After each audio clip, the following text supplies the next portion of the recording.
갈라디아서 제5장 1절로 15절 공독합니다. 그리스도께서 우리를 자유롭게 하려고 자유를 주셨으니 그러므로 굳건하게 서서 다시는 종의 멍에를 매지 말라. 보라 나 바울은 너희에게 말하노니 너희가 만일 할례를 받으면 그리스도께서 너희에게 아무 유익이 없으리라. 내가 할례를 받는 각 사람에게 다시 증언하노니 그는 율법 전체를 행할 의무를 가진 자라. 율법 안에서 의롭다함을 얻으려 하는 너희는 그리스도에게서 끊어지고 은혜에서 떨어진 자로다. 우리가 성령으로 믿음을 따라 의의 소망을 기다리나니 그리스도 예수 안에서는 할례나 무할례나 효력이 없으되 사랑으로서 역사하는 믿음뿐이니라. 너희가 다름질을 잘하더니 누가 너희를 막아 진리를 순종하지 못하게 하더냐. 그 권면은 너희를 부르신 이에게서 난 것이 아니니라.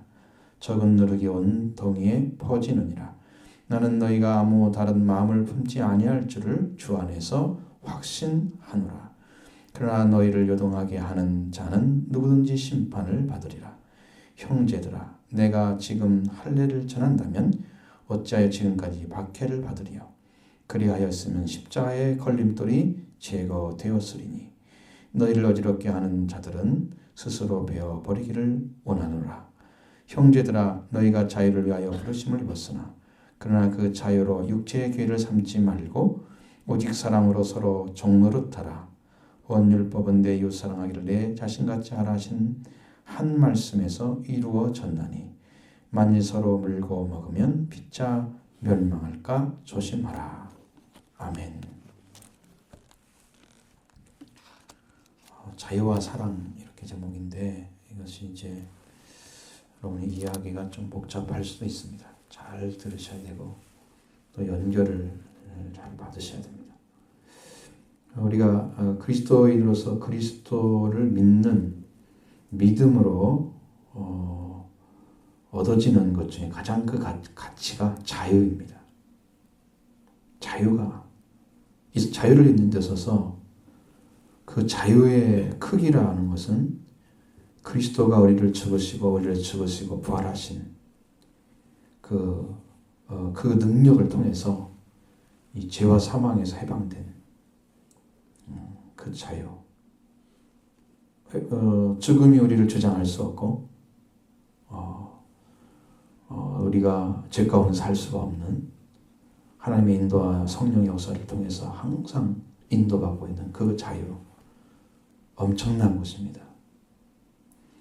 우리가 하나님의 자유를 얻게 되면 정죄함 받지도 않습니다.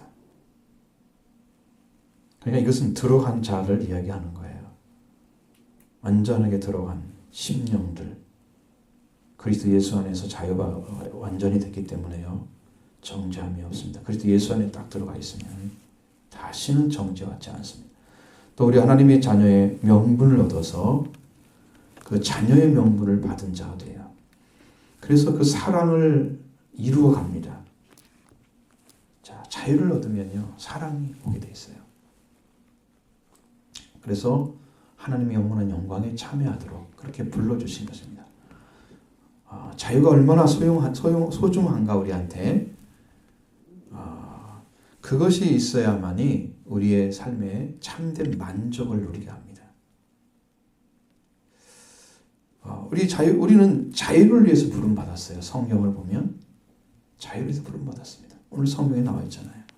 갈라디아서 5장 13절에도 형제들은 너희가 자유를 위하여 부르심을 입었으니. 그러니까 그 자유로 육체의 기회를 삼지 말고 오직 사랑으로 서로 종노릇하라. 이렇게 말씀하시는 거예요. 이 자유가 없으면 우리의 자리를 찾지 못한 사람입니다. 자유가 없는 사람들은요, 내가 서야 할 자리를 못 찾은 사람들이에요. 여러분, 자유를 얻으셔야 됩니다. 그리스도 안에 있는 자유.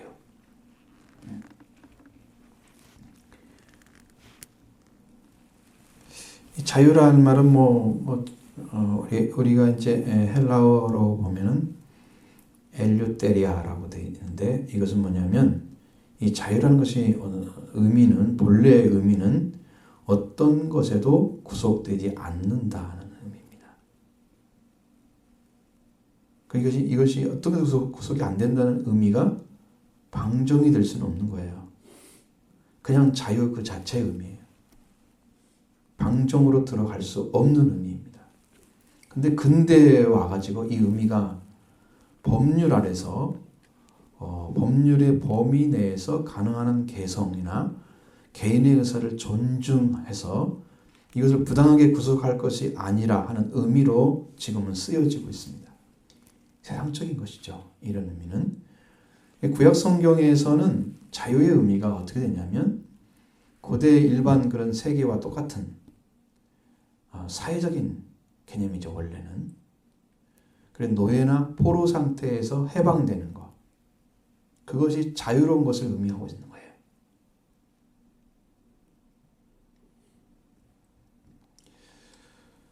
예수님의 복음에도 그게 들어가 있습니다. 그게 포로된 자, 그렇죠?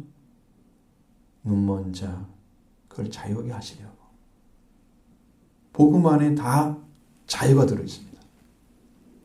거기서 해방시켜 주는 거예요. 그런 의미로 많이 쓰여진 거죠. 근데 율법에서는 어떻게 하냐면 이스라엘 당시에는 그 이스라엘 민족 안에는 노예에 대해서 아주 인도적이었습니다. 그래서 그들은 일찍이 그 이스라엘 백성들 자신이 애굽에서 이미 노예로 살고 있었습니다. 하나님께서 그를 데리고 나와서 해방시켜 줬습니다. 노예에서. 이게 사회적인 의미가 들어가는 거죠. 그 자유의 은혜로 그걸 광야의 훈련을 받기 위해서 간 게 아니고 가나안 땅으로 직행하려다가 그들의 불신으로 인해서 40년이라는 세월이 주어지고 그걸 마치고 마침내 자유의 땅으로 들어가는 거예요. 그럼 이게 영적인 의미예요. 종에서 완전한 자유가 안 되면 광야를 통해서 완전한 자유를 찾고 자유를 찾은 사람이 자유의 땅으로 들어가는 거예요. 그게 가나안이에요. 영적인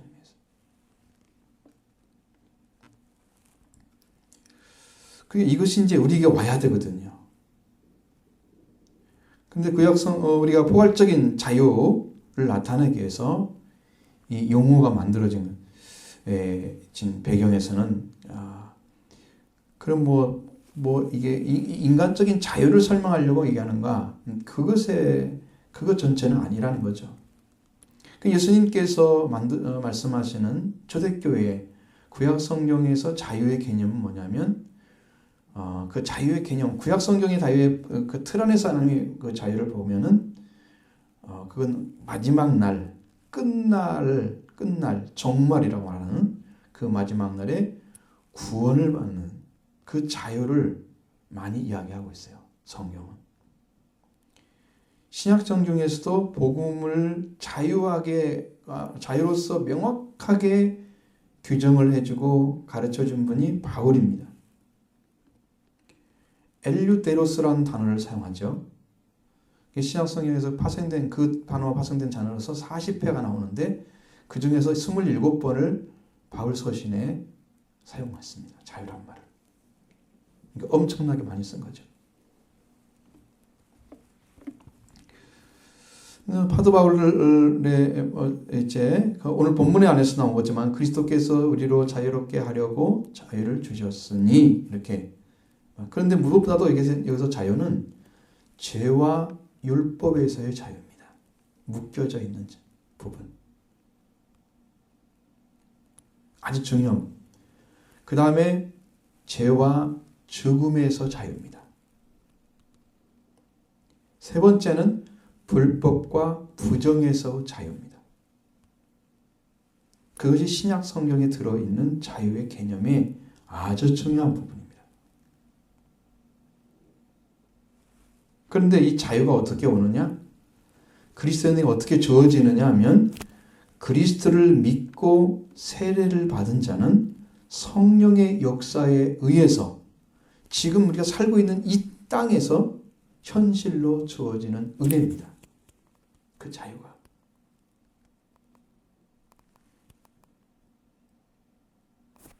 그리스도를 믿는 믿음은 회개한 자가 받는 계시의 믿음이에요.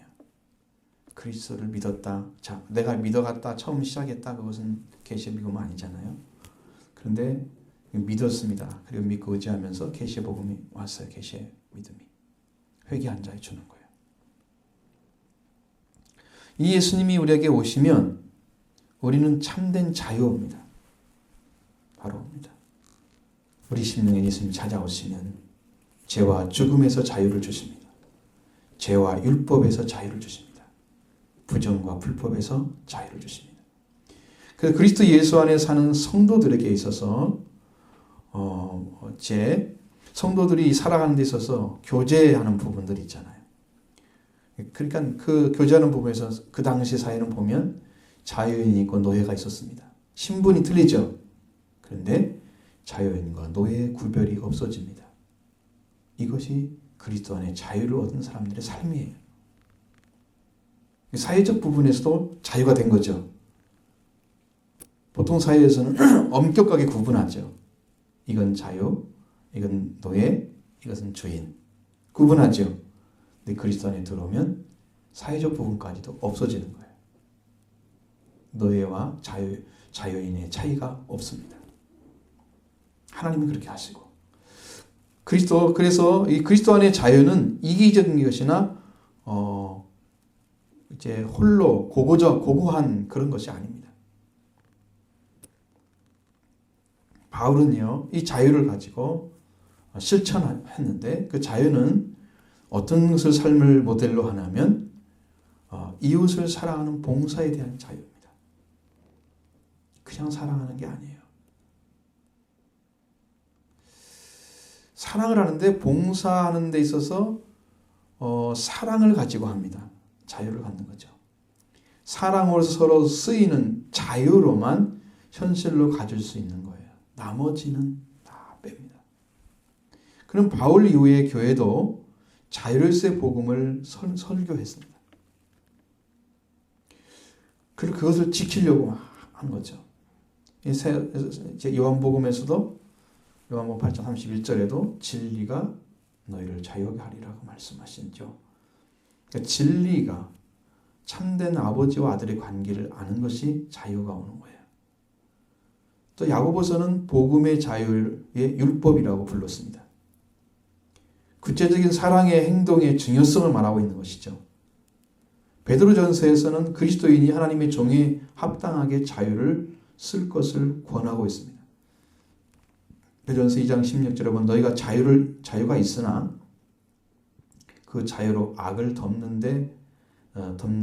자유로 악을 덮는 것처럼 쓰지 말고 오직 하나님의 종과 같이 하라. 이렇게 말씀하고 있습니다. 자, 성경에서 자유의 특징은 뭐냐면 사회적, 정치적 자유라기보다는 내적이고 영적인 거예요. 그러니까 여러분들 중심의 자유가 와야 됩니다. 죄와 율법에서 자유, 신앙의 자유, 인간에서 자유, 말씀을 가지고 살아가는 자유가 우리가 성경 안에 주어진 거예요. 그래서 우리 신앙생활을 하는 데서 자유는 그리스도인이 보이는 사회적인 자유를 말하기보다는 그렇게 주신 내적인 자유를 받는 거다. 이 자유의 개념이 이제 복잡해요. 근데 이제 여기서 성경이 말하고 있는 자유가 어떻게 오느냐. 오늘 여기서 말씀하신 1절에 그리스도께서 자유를 주셨으니 종의 멍에를 다시 매지 말라고 말씀하십니다. 자, 한번 읽어보시죠. 그리스도께서 우리를 자유하게 하려고 자유를 주셨으니 그러므로 굳건하게 서서 다시는 종의 멍에를 매지 말라. 자, 그리스도께서 우리를 자유롭게 하려고 자유를 주셨다. 참 이게 말이 좀 앞뒤가 어떻게 해야 자유롭게 하려고 자유를 주는 건지 잘 찾아야 되겠죠. 그 자유를 주신 그 근거가 무엇인가 하면 갈라디아서 4장 1절로 7절의 말씀 안에 들어있어요. 뭘 어떻게 하는 게 자유를 얻는 건가? 그 개념에서 전부 연결이 되어 있습니다. 이 말씀을 바르게 이해하면 무엇의 근거에서 자유를 얻는 것인가를 알 수 있습니다. 바울은 이 얘기를 이렇게 합니다. 세상에 부모가 있는데 그 부모의 유업을 이을 자가 있습니다. 그는 주인이에요. 근데 그가 어렸을 때는 주인 행세를 못합니다. 종과 다름이 없습니다. 그래서 아버지가 정한 기간 동안에 후견인에게 맡겨지고 그 다음에 청지기가 그를 돌봐줘요. 법률 자문하는 사람들, 그 다음에 그 집을 지키고 그 관리하는 사람들 있잖아요. 그들이 지켜주는 거예요. 아버지 친권자로서의 역할이 안 돼요. 바울의 당시의 개념이 그렇습니다. 이 당시의 시대에 있었던 일처럼 이것을 가지고 유업을 이을 자가 되는 과정을 이렇게 가르쳐 줍니다. 우리가 그리스도인이 완전하게 크지 못하고 어렸을 때 그 사람들은 이 세상의 초등학문의 아래서 종노릇 했다. 그런 이야기를 하고 있습니다. 이게 무슨 말인가? 초등학문은 이런 것입니다. 자, 그리스도를 통해서 계시된 하나님 외에 인간이 신뢰하는 모든 것을 총망라해서 초등학문이라 그럽니다. 이 개념이 아주 중요합니다. 그러니까 하나님. 그런데 그 하나님을 예수 그리스도가 계시해 줬습니다. 그리고 예수 그리스도에 계시된 그 하나님 외에 인간이 신뢰하는 모든 것, 이것이 초등학문이에요. 그것들이 어떤 역할을 하느냐? 인간에 들어와가지고 마음속에서 인간이 신이라고 섬깁니다. 그걸. 그러니까 하나님 외보다 하나님보다 더 높은 자리로 섬기는 거예요. 그것들이 하나님이 되는 거예요. 쉽게 말하면. 그리고 인간은 그것들의 종이 되어 살아가는 거예요. 그런 삶을 살고 있었다 너희가.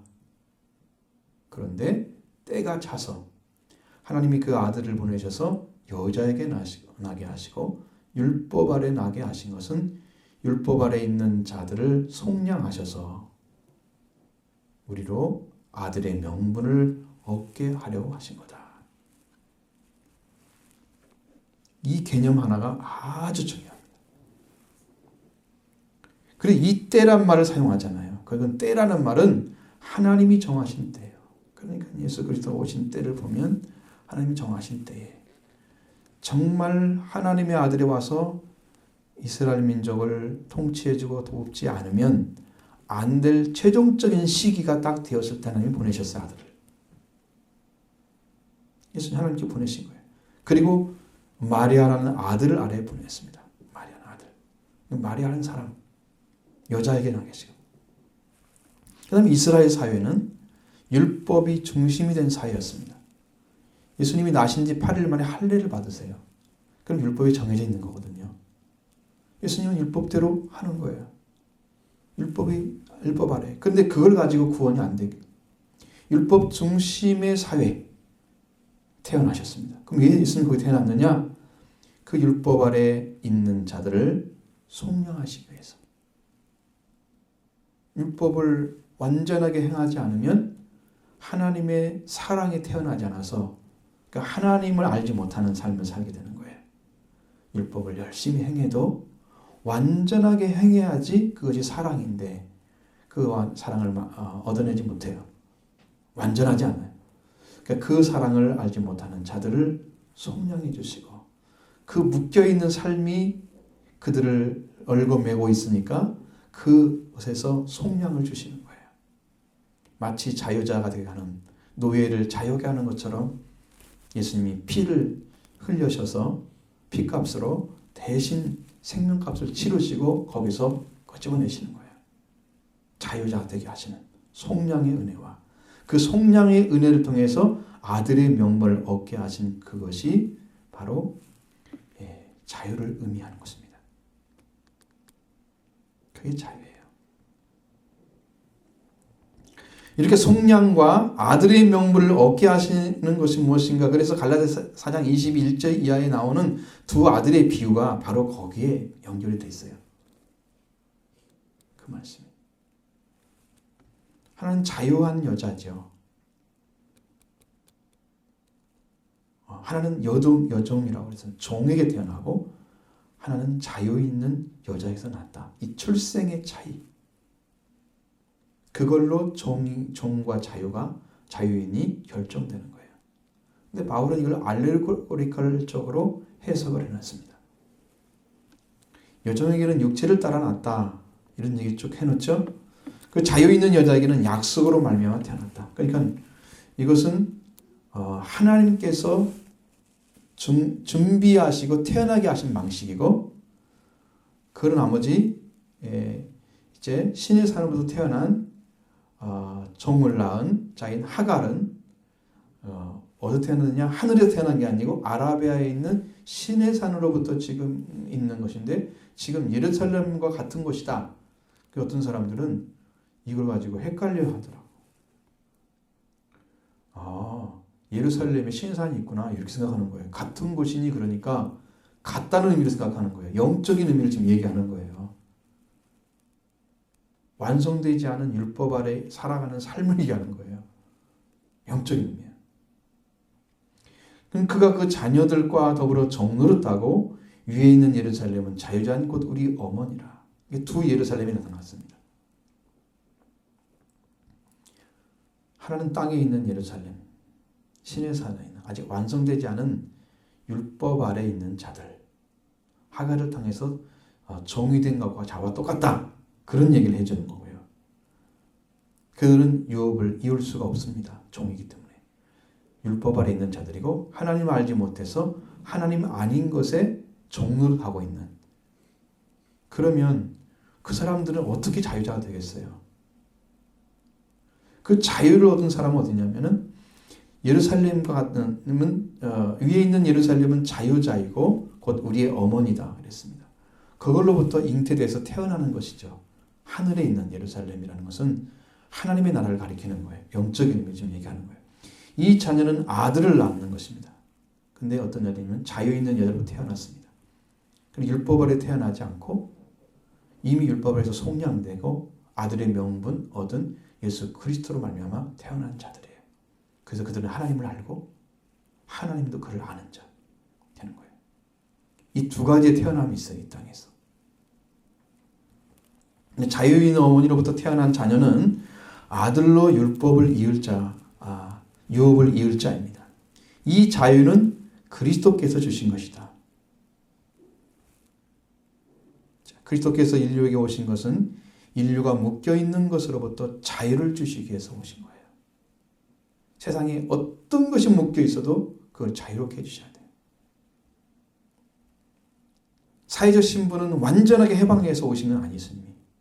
왜냐하면 그러려면 사회운동가도 했어야 되죠. 예수님이. 응? 더 중요한 그 이스라엘 민족이 속국되어 있는 그 로마로부터 해방시켜주는 일을 했어야 맞잖아요. 그러면 종교 자유도 되고 민족의 자유도 되고 그러면 사회적 자유가 되죠. 근데 예수님은 정치적 메시아로 오신 건 아니에요. 그걸 위해서 오신 건 아니에요. 그러니까 거기에는 전혀 신경을 쓰지 않으셨어요. 전혀 하나님께 향하지 않으셨어요. 그래서 예수님이 그리스도만이 자유롭게 하기 위해서 자유를 주시는 분입니다. 율법으로 묶여있는 종이고 또 자유인을 위해서 이런 예루살렘 태어난 자녀, 이 둘 차이. 그 예수님은 묶여있는 율법 안에 묶여있는 그 종들을 자유있는 여자로 태어나게 하기 위해서 예수님은 지금 성령의 은혜를 베풀어 주시고 아들의 명분을 주고 계시는 거예요. 이것이 하나를 얘기하는 거예요. 지금 쭉 연결시키면 하나입니다. 왜 그런가 하면 자유자는 종과 같은 자리에서 생활을 할 수 있는 자가 아니에요. 위치가 달라요. 이렇게 자유를 얻은 신앙은 자유를 가지고 살아가는 것입니다. 자유는 대가 없이 얻은 것이 아닙니다. 예수님께서 십자가에서 죽고 부활하신 그 고난의 삶을 통해서 그 묶여져 있는 걸 깨뜨리기 위해서 피 흘리시고 죽으신 거예요. 그래서 쟁취해 주신 거예요. 우리한테 얻어준 겁니다. 피 흘림이 없는 거. 피값으로 바쳐서 자유를 주신 거예요. 목숨값이에요. 예수님의 목숨값. 그리스도의 피값으로 해주신 자유예요. 그러니까 정말로 가치 있는 거예요. 이렇게 귀한 속죄와 부활을 그리스도에게 은혜로 받아서 우리를 자유롭게 하셨습니다. 그러니까 우리는 자유를 위해서 부른 자. 그런데 다시 종의 멍에를 매면 안 되는 거죠. 그러면 그리스도가 우리를 위해서 주신 그 은혜가 헛되게 되는 거예요.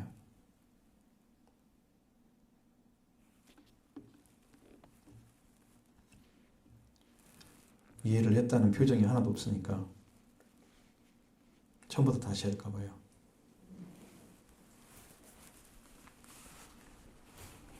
자, 2절 보시겠습니다. 보라, 나 바울은 너에게 말하나니 너희가 만일 할례를 받으면 그리스도께서 너희에게 아무 유익이 없으리라. 자, 종의 멍에를 매는 것은 할례를 받는 것이다, 이렇게 얘기했습니다.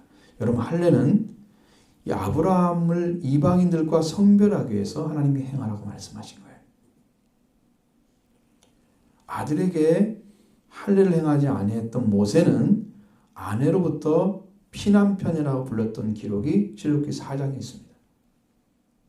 할례가 중요하죠. 하나님은 모세를 죽이려고 했습니다. 그때 십보로가 찾아가지고 아들을 할례를 주는 거예요. 그래서 죽음을 면했습니다. 자, 광야 40년을 마친 이스라엘 백성들이 요단을 건너왔습니다.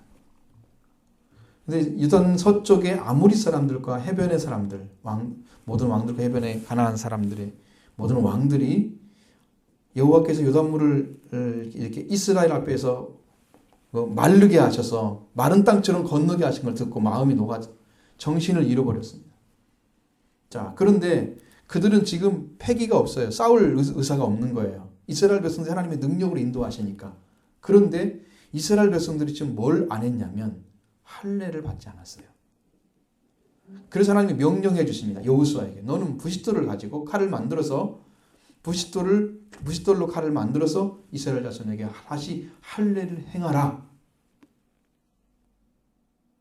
여호수아는 부싯돌 할례를 만들어서 할례를 했더니 할례산이라고 불러졌어요. 그걸 길갈이라고 그러고 그래서 수치를 불러내렸다. 그런 의미로 할례를 행했습니다. 자, 이 말씀이 여호수아 5장에 나와 있어요. 그럼 구약 성경의 할례가 중요하죠. 중요하잖아요. 아브라함부터 시작해서 이스라엘 백성 전체에게. 근데 구약에는 이렇게 할례를 받아야만 했습니다.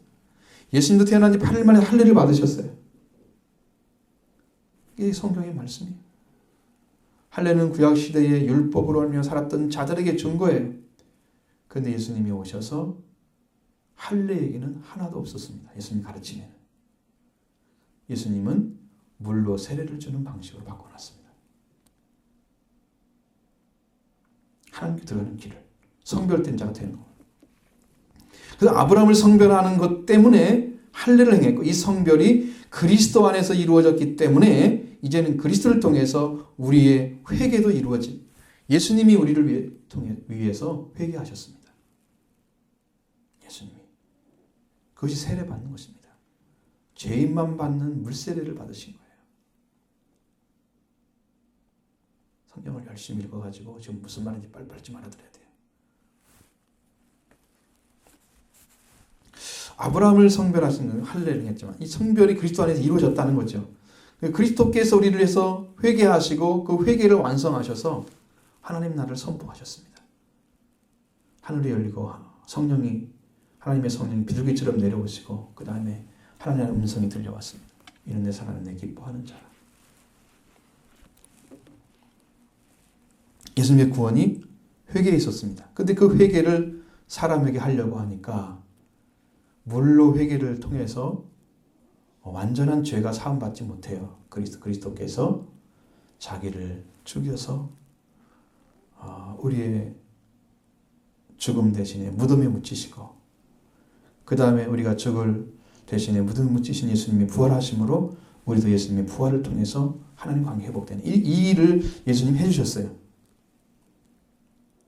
그래서 할례가 완전히 이루어졌어요.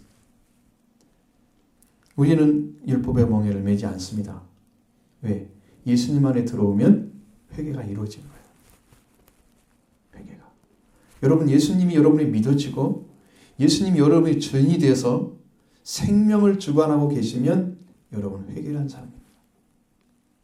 주님은요 아무에게나 들어오지 않습니다. 진정으로 용접하는 그리스도 안에 주님 안에 살고자 하는 그 심령 안에 찾아오시기 때문이죠.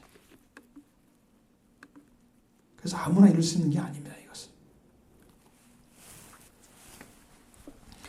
이제는 멀리 할례를 받으면 그리스도께서 너에게 아무 유익이 없느니라 이 말씀이 참인 거예요. 왜? 주님이 이루어진 이미 회개도 다 일어났는데 물세례를 통해서. 그러니까 예수님이 그렇게 들어오신 길을 우리도 걷게 하기 위해서 물세례를 받는 거예요. 그러나 진정한 세례는 그리스도 예수의 세례입니다. 그걸 받으시면 완전한 회개가 이루어져요. 회개는 끝나지만 우리 안에 죄성이 있기 때문에 계속해서 회개의 삶을 살아야 돼요. 그래서 바울은 날마다 죽노라. 계속해서 말씀이 죽는 삶이 이루어져요. 그 삶이 그에게 주어진 거예요. 자, 그럼 할례를 받는다면 어떤 일이 될까요? 3절 보겠습니다. 내가 할례를 받는 각 사람에게 다시 증언하노니 그는 율법 전체를 행할 의무를 가진 자라. 자, 할례를 받는 각 사람은 율법 전체를 행할 의무를 가지고 있습니다. 자, 율법 전체를 행할 의무를 가진 자가 그 의무를 위반하게 되면, 단 한 가지를 위반하게 되면 죄인이 됩니다. 그럼 어떤 일이 벌어지느냐? 율법 안에서 의롭다함을 얻으려고 하는 자가 그는 절대로 구원은 받을 수가 없습니다. 4절 말씀입니다. 보시죠. 율법 안에서 의롭다함을 얻으려 하는 너희는 그리스도에게서 끊어지고 은혜에서 떨어진 자로다. 자, 율법 안에서 의롭다함을 얻으려 하는 사람은 율법 아래 있는 자들을 속량하시 아들의 명분을 주신 하나님의 아들 그리스도 예수에서 끊어지는 거예요. 은혜에서 떨어진 자. 왜? 그리스도가 이루어놓으신 속량을 받고 구원을 얻는 것으로 부족하다고 가르치는 거짓 교사들이 있었잖아요. 갈라디아서에 보면. 이게 영지주의는 아니에요. 유대주의입니다. 그래서 율법을 행해야 된다. 그것이 제일 대표적인 게 뭐냐면 할례를 받는 거였어요. 그럼 그 사람은 뭘로 들어가는 거예요? 구원하기 이전에 구약성령으로 율법을 행할 자로 돌아가는 거예요. 그렇죠? 돌아가면 율법의 행위를 다 해야 돼요. 그리고 그리스도의 십자가와 부활로 구약성령을 완성하신 완전한 구원을 부정하는 자가 되는 것입니다. 그러니까 그리스도에게서 끊어지는 거죠.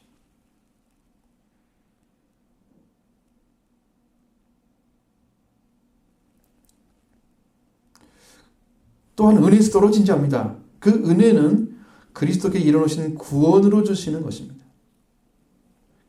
사람이 은혜를 받으려면 그리스도가 이뤄놓으신 구원을 받으면 은혜를 받은 거예요. 감동받았습니다. 이렇게 얘기를 해야지. 은혜 받았습니다. 이렇게 하는 것은 그 은혜에 들어가는 거예요. 은혜 안에 들어가는 거예요. 구원을 받은 사람들이 은혜 안에 들어가는 거예요. 로마서를 보면 그 은혜 안에 들어감을 얻었으며 우리가 믿음으로 말미암아 그 은혜 안에 들어감을 얻었으며 은혜는요. 그리스도께서 이루어진 구원을 받는 게 은혜예요. 그 나머지는 다 감동받는 거예요. 아, 그렇구나. 깨달아지는 거예요, 조금. 완전한 알면 그리스도께서 주신 구원의 안에, 은혜 안에 들어가면 알아지는 거예요. 완전한 알이에요. 근데 그 은혜에서 떨어진 자가 되는 거예요. 자, 여기 보세요. 떨어진단 말이 무슨 말이냐면 위에 있는 것이 아래로 내려가다 그런 뜻입니다. 떨어진단 말은. 자, 우리가 어디에 속해 있어야만 하는 구원에 들어가 있어요? 그리스도 주신 은혜. 주님이 이루어놓으신 구원의 은혜. 여기에만 들어가 있어야 구원을 받을 수 있어요. 그런데 여기에서 내려갔습니다. 어디로 들어가 있어요? 은혜가 아닌 율법 아래로 내려갔습니다. 은혜가 아니면 율법을 속량된 자리에 못 쓰기 때문에 다시 율법 아래 내려갔습니다. 그럼 뭐가 됐어요? 은혜에서 끊어졌죠. 은혜에서 끊어졌습니다. 그러면 이렇게 속량을 받고 아들의 명분을 받은 우리가 참된 자유로서 어떻게 살아가야 되는가? 그것이 5절에서 6절 말씀에 들어있습니다. 같이 보시죠. 우리가 성령으로 믿음을 따라 의의 소망을 기다리나니 그리스도 예수 안에서는 할례나 무할례가 효력이 없으되 사랑으로서 역사하는 믿음뿐이니라. 아들이 된 우리는 성령으로 믿음을 따라 의의 소망을 기다리게 됩니다. 4절에 은혜에서 끊어진 자들과 정반대의 관계가 이루어지는데 우리는 성령으로 믿음을 따라가는 자가 되고요. 그러면서 의의 소망을 기다리는 것입니다. 자, 이렇게 되는 거예요. 성령을 통해서 믿음을 주어지는 건데 그 믿음을 가진 사람은 의의 소망, 이건 뭐냐면 완전한 구원을 가리키는 겁니다. 완전한 구원. 이제는 정말 성령을 통해서 의의 믿음을 오니까 이제는 완전한 의의 소망이 이루어지는 거예요. 이 소망은 몸의 구속을 얘기하는 것입니다. 깊은 의미로 몸의 속량이 이루어지는 거예요. 여러분, 죄의 속량이 아니에요. 몸의 구속을 얘기하는 거예요. 자, 죄의 구속은요, 십자가를 통해서 이미 이루어졌습니다. 여러분 지금 믿었기 때문에. 근데 몸의 구속이 안 이루어져요.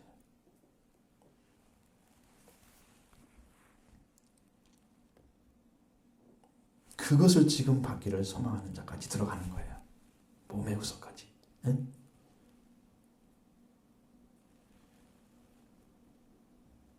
이것을 성령으로 믿음을 따라 의의 소망, 즉 완전한 구원을 기다리는데 이 성령 안에서만 완전한 구원이 옵니다.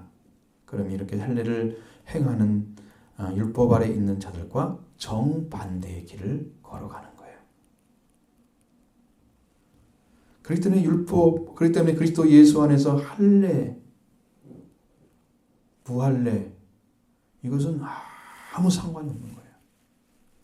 할례 받았어? 아니야. 그거 어땠다고? 그게 어떤다고? 아무것도 아니야. 할례 못 받았어요. 무할례자야. 오늘 누가 무할례자예요? 오늘 우리들이 무할례자잖아요. 우리 할례가 필요 없어요. 그건 위생적으로 하는 거지. 그게 이미 끝난 거거든요. 구약 안에서. 그래서 안 받나요 지금? 안 받아요 지금. 오직 사랑으로 역사하는 믿음밖에 없어요. 할례를 받아서도 그리스도 예수님의 속량과 부활을 통해서 구원이 이루어지는 거고, 할례를 받지 않았어도 예수님의 속량과 부활을 통해서 우리에게 구원이 옵니다. 우리에게는 무할례자에 속해 있는데 할례자도 무할례자도 아무런 효력이 없습니다. 구원하는 데 있어서 아무런 능력이 없습니다. 그것이. 그러나 사랑을 통해서 시행하시는 믿음이 우리를 살립니다. 우리 역사한다고 써 있지만 언어적으로 보면 시행한다는 거예요. 사랑으로 시행하는 믿음밖에 없다. 자, 하나님이 우리를 사랑으로 우리 가운데 오셔서 이렇게 행하는 것이다 라고 가르쳐주는 그 말씀으로 다 믿음으로 받는 그거 외에는 우리를 구원할 길이 없다고 하는 거죠. 아주 정해져 있어요. 이것이 아주 정확하게 정해져 있어요. 그래서 사랑을 통해서 시행하는 믿음밖에 우리를 살리는 힘은 없습니다. 오직 사랑의 능력으로 일하시는 분은 하나님이십니다. 이 하나님의 사랑을 통해서 시행하시는 그 믿음, 시작하는 거죠. 시작하다는 의미도 들어있어요. 시행이란 말은. 사랑으로 우리가 시작하는 게 그 믿음이었어요. 그러니까 구약에도 마찬가지지만 하나님의 사랑을 받아들이는 거예요. 그것이 믿음의 시작이에요. 구약 성경에도 복과 저주, 화, 재앙이 어디가 있다? 네 앞에 있다잖아요. 그렇죠? 복과 저주가 네 앞에 있어. 그러니까 선택하라니 그래. 선택하라. 근데 제가 이걸 봤습니다. 근데 하나님께서 어떤 마음을 주시냐면 복을 선택할 수 있는 사람은 그리스도로 말미암아 영이 살아난 사람들인 걸 알았어요. 그러니까 죄 아래 있는 사람들은요, 저주밖에 선택할 수가 없어요. 그 은혜가 뭔가를 모르기 때문에 선택하는 능력 자체가 없더라고요. 그러니 죽음밖에 가질 수가 없는 거죠. 그럼 그리스도의 능력은, 우리 그리스도를 통해 영이 살아난 사람은 복을 선택합니다. 생명을 선택합니다. 이걸 우리 앞에 놔두세요. 지금 여러분이 지금 살아난 자인지 죽은 자인지 지금 보려고 하시는 거예요. 하나님께서.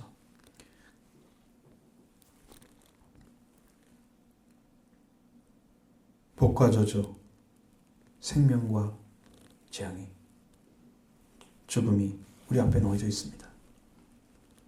우리는 분명히 선택해야 돼요.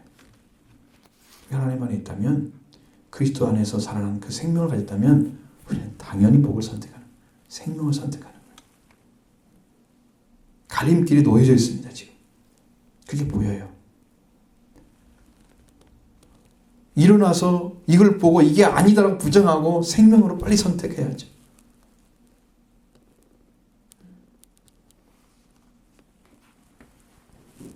하나님의 사랑을 통해서 시행하시는 그 믿음을 주신 것. 그 다음에 우리를 하나님의 자녀로 부활시킨 분, 그분 하나님 한 분밖에 없어요. 우리는 사랑을 통해서 시행하시는 믿음밖에 다른 것이 없어야 합니다. 다른 걸 의지하면 안 돼요. 하나님 주신 사랑을 의지해서 여러분의 믿음이 태어나는 거예요. 그 사랑으로 오신 분이 예수 그리스도인데, 예수 그리스도의 보혈은 온 우주를 덮고 있더라고요. 온 우주를 다 덮고 있습니다. 사랑으로. 이렇게 사랑을 통해서 시행하시는 신앙을 가졌던 갈라디아 성도들에게 바울은 이 진리를 막 순종하게 못하게 하더냐, 누가 그렇게 했느냐, 격앙되어서 책망하고 있는 모습이 7절로 9절에 있는 것이죠. 같이 보십니다. 너희가 자람질을 잘하더니 누가 너희를 막아 진리를 순종하지 못하게 하더냐. 그 권면은 너희를 부르신 이에게 난 것이 아니니라. 적은 누룩이 온 동에 퍼지느니라. 너희가 다름질을 잘하였는데 누가 너희를 막아 진리를 순종하지 못하게 하더냐. 이렇게 묻고 있습니다. 갈라디아 2장 4절에서 거짓 형제로 인해서 별진들 신앙을 가졌던 그들은 다름질하는 목표를 향해 달려가는 일을 하지 못하게 된 것입니다. 이게 거짓 교사들이죠. 거짓 교사들의 가르침을 끊어버리고 은혜에 속한 자가 되어야 됩니다. 그래야 진리를 발견하고 믿음으로 들어가게 되는데, 그 권면이 거짓 교사대로 온 거예요. 거짓 교사들이 전해주었던 유대적인 가르침. 그리스도를 믿어도 율법을 행해야지 구원을 받는다. 터무니없는 거짓된 복음을 주었던 그 권면. 이것은요, 하나님께 온 게 아닙니다. 오늘 여러분도 온전히 그리스도를 의지하면 동일한 은혜를 통해서 구원의 은총을 받습니다. 이 은혜를 여러분 다 받으시기 바랍니다. 이 축복이 바로 여러분의 것입니다. 원래 준비해놨습니다. 하나님께서. 분명한 것은 우리를 부르신 하나님께 주신 권면이 아니라는 거예요. 자, 하나님이 말씀해 주시는 것을 여러분 중심만 찾으면 돼요. 다른 거 이해 다 못해도 하나님 뭘 말씀하시려고 하는가, 그 중심 하나만 찾으면 여러분이 쓸 수 있어요. 여러분도 믿음의 권면을 들으시면 잘 따르시기 바랍니다. 이것이 사람에게 난 것이면 안 이루어져요. 분명히 따르기를 바랍니다. 잘못되고 거짓된 복음의 위험성은 경계의 대상입니다. 그래서 적은 누룩이 온동에 퍼진다고 얘기합니다. 누룩을 넣을 때는요, 여러분 온동이에 탁 골고루 누룩을 넣는 게 아니에요. 조금 넣고 그걸 섞잖아요. 그렇죠? 섞으면 생명력이 강한 누룩은 그것이 점점 시간이 지나면서 온동에 퍼져서 다 삼키게 되는 거예요. 거짓된 진리가 여러분 마음에 타고 들어오면 여러분이 그걸 조금 수용하잖아요. 괜찮겠지 하다가 죽는 거예요. 개구리 온도를 아시잖아요. 개구리.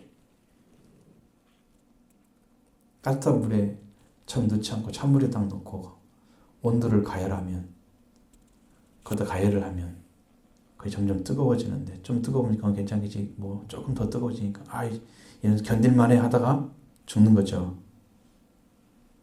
이 온동에 퍼져요. 여러분, 그러니까 작은 것도 용납하면 안 된다는 거예요. 누룩과 같이 작은 비진리도 선택해서 그걸 받아들이면 안 된다는 거예요. 경계의 대상이라 그거예요. 그래서 적은 누룩이 온동에 퍼진다 그래요. 여러분 진리 아닌 것을 마음에 담아두시면 그것이 여러분도 모르는 사이에 여러분을 죽인다는 걸 아셔야 돼요. 복음 예수 그리스도만 여러분의 중심이 되길 바랍니다. 주님이 여러분을 붙드시면 돼요. 그래서 제거해야 돼요. 그것들은. 그 다음에 갈라디아 성도들에게 확신 가운데서 품어주고 있는 바울의 말씀이 보입니다. 10절 말씀 봅니다. 나는 너희가 다른 마음을 품지 아니할 줄을 주 안에서 확신하노라. 그러나 너희를 동하게 하는 자는 누구든지 심판을 받으리라. 여러분, 성도들의 동요가 바로 다른 마음을 품지 말아야 한다는 거예요. 성도들의 동요는 어디냐면 다른 마음을 품었을 때 오는 거예요. 이건 복음에 관해서만 얘기하는 거예요, 지금. 세상에 여러 가지 일이 생겨가지고 여러 가지 이렇게 막 타격을 입어가지고 한 사람들은 이 복음에 근 것이 아니잖아요. 그러니까 이걸 가지고 하나님 안에서 해결하라고 말씀을 드려도 해결할 수 있는 마음도 없고 믿음도 없어요. 그래서 못 들어야죠. 그걸 안 준 게 아니에요. 나는 여러분들의 믿음으로 들어오기만 하는 것을 굉장히 대환영하고 있습니다. 지금도. 밖에 있는 신앙의 모습을 보면서 그건 잘하고 있어 이렇게 칭찬할 수가 없어요. 잘했다고 할 수도 없고 칭찬도 못해요. 하나님 안에 있는 진리를 따르는 삶을 살아가기를 간절히 바라고 있습니다. 물론 여러분 가운데 복음이 아닌데 확신을 가지고 있다면, 여러분 하나님 말씀으로 받은 것이 아닌데 이것을 내가 믿은 확신으로 가지고 있다면 그리스도 앞에 내려놓으시기를 바랍니다. 내려놓아야 돼요. 그렇게 해야만이 하나님께서 그를 통해 주신 참된 구원을 받게 되는 거예요. 그때. 자기 것을 내려놓지 않은 사람은 그리스도가 여러분에게 채워줄 것이 없어요. 그건 자기 의가 되기 때문입니다. 그것이. 거짓된 믿음, 체계 같은 것들. 그것이 여러분을 막아버려요. 그래서 구원을 얻지 못하게 하고 있는 거예요. 그걸 내려놓고 그리스도를 영접하시고 인도받으세요. 그래서 저와 여러분이 다 같은 마음으로 하나가 될 것입니다. 이렇게 일치를 이루어가는 공통집합이 생길 거예요. 이제는.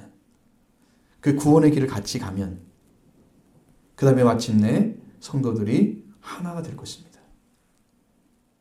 난 여러분들이 바울을 갈라디아 성도들을 향해서 바울이 얘기하는 것처럼 여러분도 다른 마음을 품지 않고 오직 복음을 따르려고 한다는 것을 확신합니다. 그런데 만약에 여러분 안에 들어와서 악한 영들, 여러분을 요동케 하고 복음을 불신하게 만든다면 그건 마귀라 할지라도 심판을 받게 될 것이고 마지막 날에 다 죽음에 처넣을 것입니다. 사람이라도 역시 꺼지지 않는 불에 태우실 것입니다. 심판하신다는 거예요. 하나님께서. 복음을 어지럽히는 그 악한 자는 심판의 대상입니다. 하나님의 일을 방해하고 있잖아요. 그래서 바울의 생애는요, 선으로 악을 이기는 선한 싸움의 세월이었습니다. 선한 싸움을 싸우고 나 달려갈 길을 마쳤으니. 바울은 그렇게 얘기합니다. 그는 할례를 전하지 않고 십자가를 전했기 때문에 늘 싸움이 있었습니다. 11절, 12절 같이 봅니다. 형제들아, 내가 지금까지 할례를 전한다면 어찌하여 지금까지 박해를 받으리요. 그리하였으면 십자가의 걸림돌이 제거되었으니 너희를 어지럽게 하는 자들은 스스로 베어버리기를 원하노라. 아멘. 바울은 복음을 전한 것에 대해서 이렇게 말씀했습니다. 고린도 1장 17절에 그리스도께서 나를 보내신 것은 세례를 베풀려 하심이 아니고 오직 복음을 전하게 하려 하시되 말의 지혜로 하지 아니하면 그리스도의 십자가가 헛되지 않게 하려 함이라. 오직 복음을 전하게 하기 위해서. 바울은 세례를 베풀기 위해서 자기를 보내시는 아니에요. 하나님 그리스도께서. 오직 복음을 전하기 위해서. 이 복음이 인간의 지혜, 깨달은 지혜를 가지고 막 이렇고 저렇고 저건 이렇고 이렇게 설명한 것이 아니고 그냥 그리스도의 십자가를 제시를 해준 거예요. 구원의 길은 여기에 있습니다. 여러분 그리스도의 십자가를 믿으시기 바랍니다. 의지하십시오. 여러분이 죽고 부활할 것입니다. 옛죄는 죽고 부활할 것입니다. 이 십자가의 복음만 전해졌어요. 막 지혜로 설명해가지고 이거 저렇고 막 하면서 막 헬라 철학 갖다가 막 설명해주고 인간의 지혜 쓰지 않았어요. 그렇기 때문에 박해가 있는 거예요. 여러분 참된 것을 전해주면 그것을 믿지 않거나 알아듣지 못하는 사람들은 그게 잘못된 것으로 인식하게 만들어요. 그렇게 되는 것입니다. 특별히 가을의 말씀 속에 타오르고 있는 십자가는 바울이 왜 복음을 전해야 하는 이유인 걸 알았습니다. 그 이유가 됐습니다. 고린도서 1장 22절 24절 보면 유대인은 표적을 구하고 헬라인은 지혜를 찾으나 우리는 십자가에 못 박힌 그리스도를 전하니 유대인에게는 거리끼는 것이요 이방인에게는 미련한 것이로되 오직 부르심을 받은 자들에게는 유대인이나 헬라인이나 그리스도는 하나님의 능력 하나님의 지혜이니라. 그것뿐만 아니라 고린도서 2장 2절에 보면 내가 너희 중에서 예수 그리스도와 그의 십자가에 못 박힌 것 외에는 아무것도 알지 아니하기로 작정하였습니다. 바울은요 십자가가 중심된 복음을 가진 사람이었습니다. 그리고 예수 그리스도를 아는 지식 때문에 여러분 자기가 가지고 있는 모든 자산들을, 그러니까 이게 세상적으로 보면 종교적인 자산들이에요. 이것들을 전부 분토처럼 버렸습니다. 그리스도를 알고자 해서, 그리스도를 얻고자 해서, 그리스도 안에 있는 것을 찾고자 해서 그런 거예요.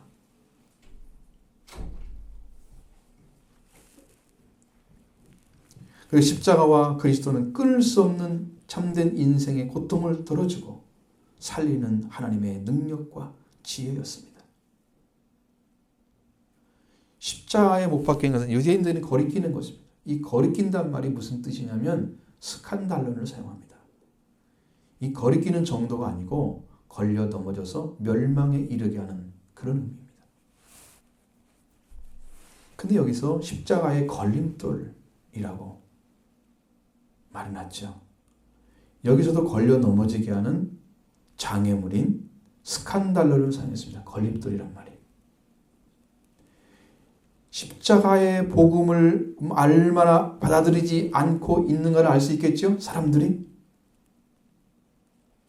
여러분, 이렇게 복음이 온전한 것인데 구원을 받는 능력으로 사용되지 못하고 있는 거예요. 오늘날도. 십자가를 전해서 걸려 넘어지는 것이 아니고 생명을 살리기 위해서 십자가의 복음을 전했는데 이 십자가의 복음을 들은 자들은 바울을 박해하고 있는 거예요. 이게 슬픈 현실이에요. 이렇게 고통스러운 박해를 견디면서 십자가를 전해서 수많은 사람들이 하나님의 자녀로 회개하게 하는 살리는 역사를 바울은 이루는 거예요. 그것이 선한 싸움이에요. 선한 싸움이에요. 그런데 이 복음을 들은 갈라디아 성도들이 거짓 교사들에게 속아서 거짓된 신앙을 가지게 된 것입니다. 바울은 그들을 얼마나 마음에서 고통스러워하고 있는지를 너희를 어지럽게 하는 자들은 스스로 베어버리길 원한다고 말하고 있는 거예요.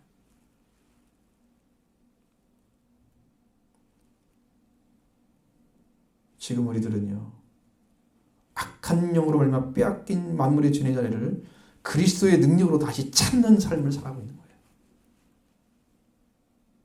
내가 그리스도만을 더 의지하고 하나님의 자녀 사는 생활이 후퇴와 영적으로 성장이 없는지를 살펴봐야 돼요. 우리가 왜 어떤 것에 문제가 있는지를 살펴봐요.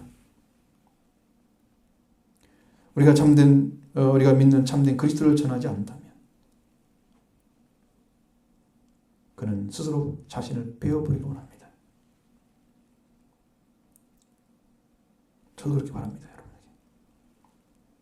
이게 믿음이 아니고 거짓된 거라면 이건 안 돼, 있어서는 안 되는 거예요. 바울은 이제 다시 원점으로 돌아왔습니다. 13절 봅니다. 형제들아 너희가 자유를 위하여 부르심을 얻었으나 그러나 그 자유로 제 기회를 삼지 말고 오직 사랑으로 서로 종노릇하라. 아멘. 갈라디아 5장 1절에서는 자유를 가진 자들은 다시 종의 멍에를 매지 말라 그랬습니다. 이제는 자유를 가진 자들은 서로 사랑으로 종노릇하라고 가르쳐주고 있습니다. 왜? 너희가 자유를 위해서 부르심을 입었기 때문에 그 자유를 육체의 기회로 삼지 말라고 합니다. 자유가 육체를 위한 기회가 되기 쉽다는 것을 알 수 있습니다. 이 육체라는 의미는 죄성을 가진 사람을 의미합니다. 죄의 성품을 따라서 살아가는, 옛 본성을 따라서 육체가 원하는 대로 살아가고 있는, 이미 자유가 왔는데 불구하고 옛사람에게 묶여서 그 삶을 살아가는 그런 기회로 들어가지 않아야 된다는 거죠. 분명하게 우리는 이것을 경계해야 됩니다. 이걸 잘라내지 않으면 아까 누룩이 들은 것처럼 여러분의 심령을 조금 먹고 다 삼켜서 죽음에 들어가게 만들고 있습니다. 경계해야 됩니다. 그것이 깨어 기도하는 거예요. 경계하는 최고의 방식은 깨어서 기도하는 것입니다. 기도하지 않으면 죽습니다.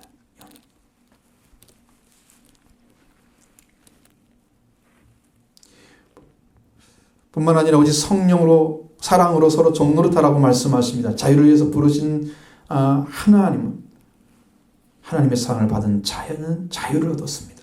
그래서 오직 사랑으로 서로 종노릇하라고 명령하고 있습니다.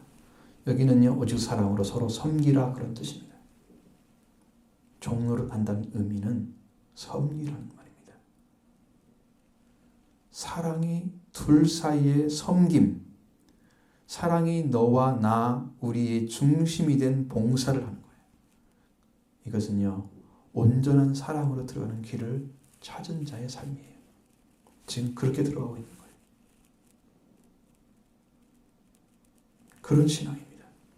이것은 사랑의 본질을 찾은 형제 사랑을 가진 자예요. 자유를 얻은 사람은요, 그런 삶을 살아가요.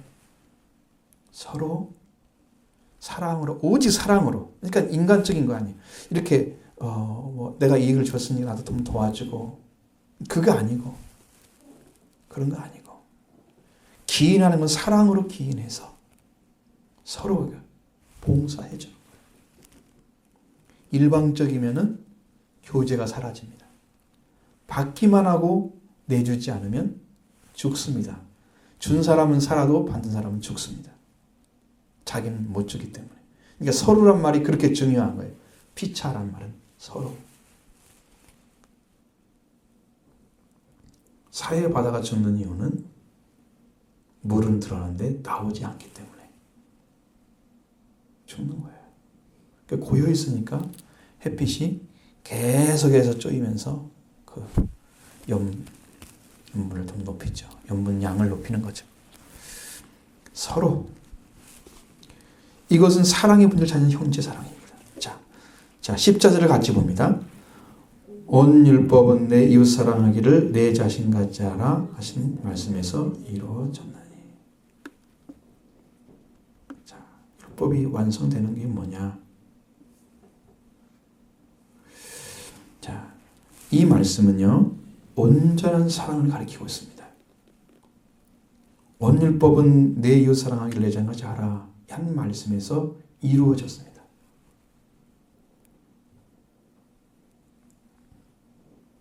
우리들의 신앙은 최종점이 바로 여기입니다. 내 이웃 사랑하기를 내 자신같이 하라. 그 말씀을 이루어가면, 그게 완성된 사랑을 가지면 이 사랑을 가진 가정, 이 사랑을 가진 교인들, 많은 성도들 가장 큰 축복을 받은 것입니다. 거기가.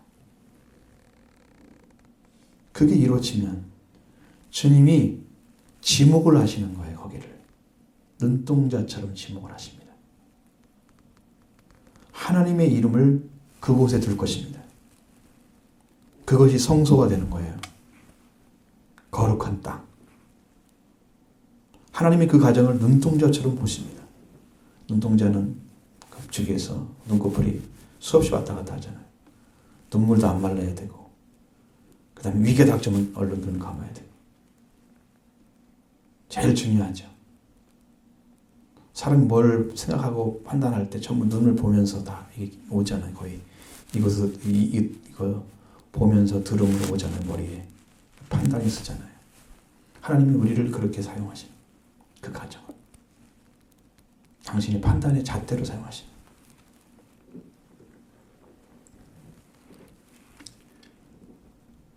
이런 섬김과 봉사, 그를 봉사를 하는 그런 참된 믿음의 자녀가 다 다 되기를 바랍니다. 이 그리스도의 자유, 곧 사망과 죄와 사망에서 우리를 구원해준 그리스도의 은혜, 그리스도에서 아버지를 알게 하시고 하나님의 능력으로 우리를 구원해준 그 큰 은혜를 볼 때마다 참으로 감사하지 않을 수가 없습니다. 우리 심령 안에서 그걸 느껴요. 그렇기 때문에 하나님의 그 큰 사랑을 받은 우리는 사랑을 받은 자녀의 삶을 살아가는 것이죠. 그렇게 하면서 하나님의 사랑을 이루어가는 거예요. 그래서 그리스도께서 우리를 자유롭게 하려고 주신 그 자유를 가진 자는 온 율법의 완성인 내 유산을 내 자신같이 하라는 그 말씀을 이루어가는 하나님의 계명을 완성시키는 자녀입니다. 그게 자유와 사랑이 연결되는 부분 고리예요.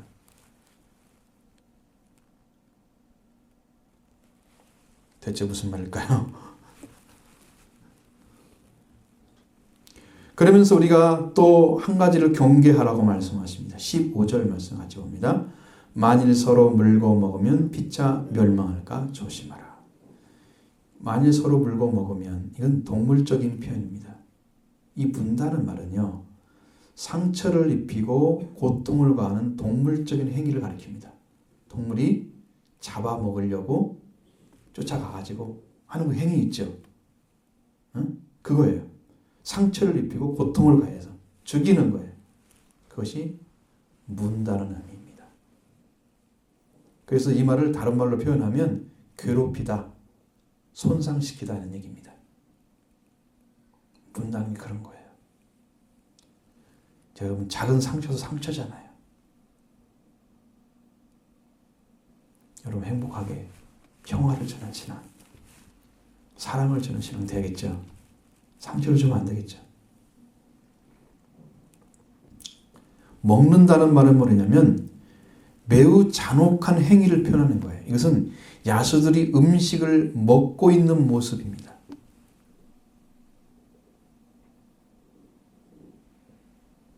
자, 그래서 서로 멸망을 조심하라는 거예요. 그렇게 되면 어떤 일이 벌어지느냐? 서로 멸망한다는 거예요. 서로. 그걸 조심하라고. 서로 멸망하기 때문에 서로 괴롭히고 다른 사람을 막 물어 뜯어, 괴롭힘을 넘어서서 이제 잡아 뜯어 먹는 거죠. 짐승이 먹는 것처럼. 여러분, 속에다 두고두고 씹어대는 걸 그것도 답답한 거예요. 막 괴롭힘 당했다고 그걸 가지고 막 또 새기고 또 새기고 막 계속 물고 뜯고 있는 거죠. 그걸. 주님의 용서를 가지시기 바랍니다. 그래야 이깁니다. 주님의 용서를 여러분이 가지고 그 말씀에 죽어야 사는 거예요.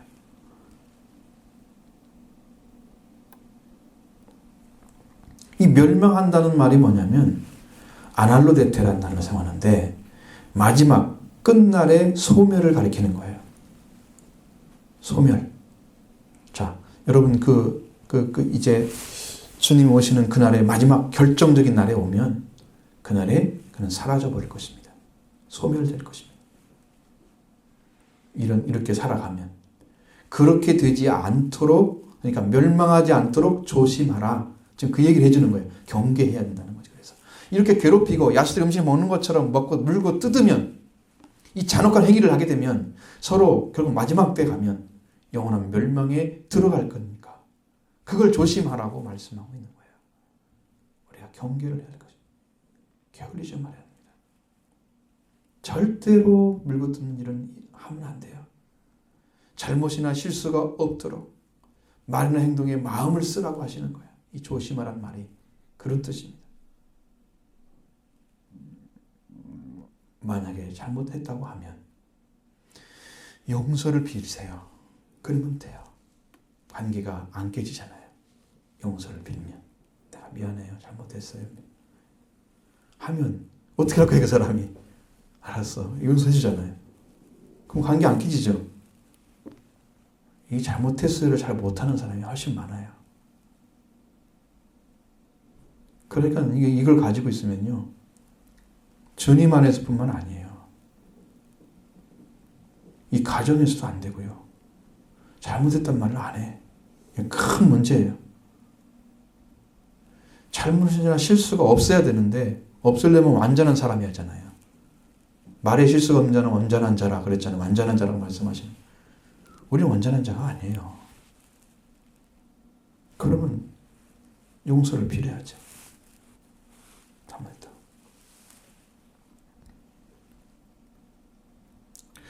자, 그렇기 때문에 사랑하는 성도 여러분, 여러분들은 이 놀라운 진리의 말씀을 통해서 여러분 오늘부터 일어서기를 바랍니다. 종의 멍에를 매지 마십시오. 그렇게 해서 주신 그 부활로 우리에게 주신 참 자유를 지키셔야 됩니다. 또 우리 생활을 할 때에 이 자유를 얻은 자는 오직 사랑으로 서로 봉사하고 섬기는, 그래서 또한 내 이웃을 내 자신처럼 사랑하라는 말씀, 그 말씀이 여러분의 삶이 되도록, 여러분의 생명이 되도록 그렇게 믿고 의지하기 바랍니다. 이 놀라운 은혜가 여러분 가정과 직장과 사업장에서 이루어지기를 바랍니다.